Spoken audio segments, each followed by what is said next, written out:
Yesu ashimwe cyane. Nitwa Frank Mugume, shoje muri clinical psychology, Voice of Hope. Nayimazemo imyaka 4. Imyaka yose namaze muri kaminuza, ndi umunyeshuri wa kaminuza, nabaye muri Voice of Hope. Ubusanzwe ntago nari nyizi, ariko naje kugimishaho kuza kubimenya ngeze aha ngaha. Nayibayemo kuva nyiri mu wa mbere, ndinda nyisorezamo na yindi ministeri nzi Voice of Hope. Rero kuyivugaho biranezeza kuko mbavuga ikintu nzi neza kuko nakibayemo neza ngikunda kandi nsobanukiwe neza.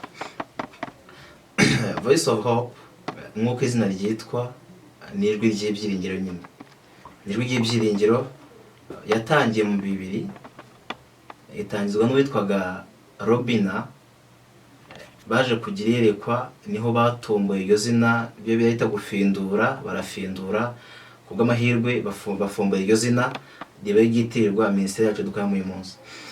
Rero Voice of Hope nuko ngo icyo yari ibereyeho mu kuzana ibyiringiro mu mitima y'abantu. Yaje kuyoborwa na perezida benshi kuva mu 2000, birumvikana. Urumva ko imaze imyaka 19, uyu munsi turi 2019. Urumva ko ni igihe kinini.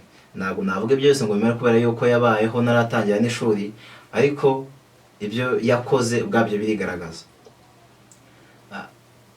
Naje kuba umuyobozi wa Voice of Hope mu mwaka 1 n'igice, simbuye witwa Kamugisha Fred. Haje kuba ikibazo aragenda, niyo mpamvu nayo mwaka 1 n'igice.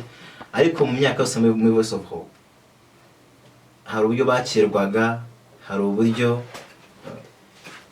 buri academic ya twakira abanyeshuri bashya nk'uko bisanzwe muri kaminuza. Aho kaminuza ya admitting abanyeshuri, niko natwe twakira abanyeshuri bashyashya. Ariko ko muri Voice of Hope umugisha wose wakinyeshuri, umunyeshuri akeneye kugira, umugisha wose ubaho wo buzima bw'ishuri. Nekeza ko abantu bawubonye ndimo, kubera yuko nta cyo na kimwe cy'umugisha nagomba kubona muri kaminuza nabuze. Kandi suko hari ukundi byagenze, ahubwo ni Voice of Hope. Ukuye umugisha wo kuyobora no umugisha numva ukomeye cyane, numva nababwira. Ariko umugisha wundi ukomeye wungije uwo nguwo ni inshuti, ni abavandimwe, ni abantu babonye muri Voice of Hope. Voice of Hope nahakuye inshuti nziza z'ubuzima tuzaguma igihe cyose.